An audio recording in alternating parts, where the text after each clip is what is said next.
বৃহস্পতিবার মাতারবাড়ি বিধানসভা কেন্দ্রে এক গুরুত্বপূর্ণ সাংবাদিক সম্মেলনের আয়োজন করা হয়, যেখানে কেন্দ্রীয় বিধায়ক অভিষেক দেবরায় কাশীধাম যাত্রা শুরু করার ঘোষণা দেন। এই যাত্রা মূলত সামাজিক ন্যায়, সংবিধান রক্ষা এবং দলিত অধিকার সংক্রান্ত বার্তা সাধারণ মানুষের মধ্যে পৌঁছে দেওয়ার লক্ষ্যে আয়োজিত হচ্ছে।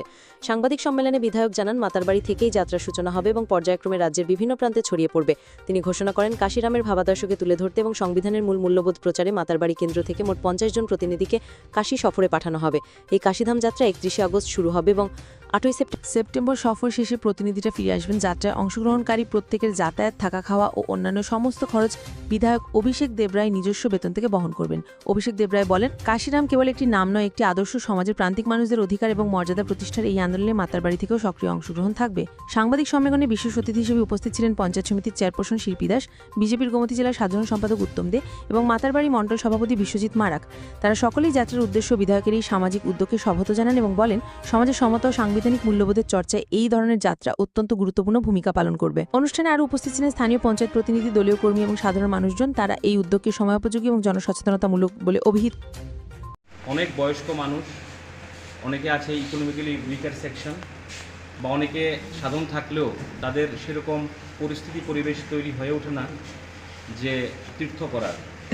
বিশেষ করে কাশী বিশ্বনাথ বাবা ভোলানাথের সেই জায়গা দর্শন করলে আমাদের পুনর্জন্ম হয় না, এবং প্রত্যেকটা মানুষ।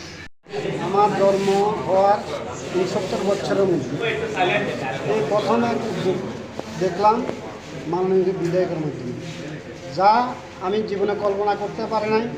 আমার বাবা কোনো সময় আমাকে তীর্থ করার জন্য বা কোনো জায়গায় দেখার জন্য পাঠাতে পারেনি, বা আমার ছেলেও আমাকে নিয়ে যাওয়ার মতো সুবিধা হচ্ছে না।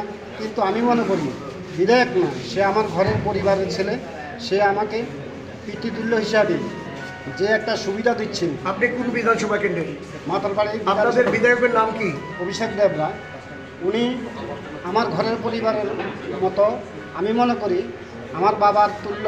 সে যে কাজটা বাবা করতো ওই কাজটা উনি করছেন, এবং আমাদেরকে যে কাশীধামে নিয়ে যাচ্ছেন, যেটা জীবনে আমি ভাবতে পারিনি। আশা করি আমরা ওনার উদ্যোগে মঙ্গলমতো ওই জায়গার থেকে পরিষেবা নিয়ে এসে ওনার যে সুব্যবস্থার জন্য অসংখ্য ধন্যবাদ জ্ঞাপন করছি।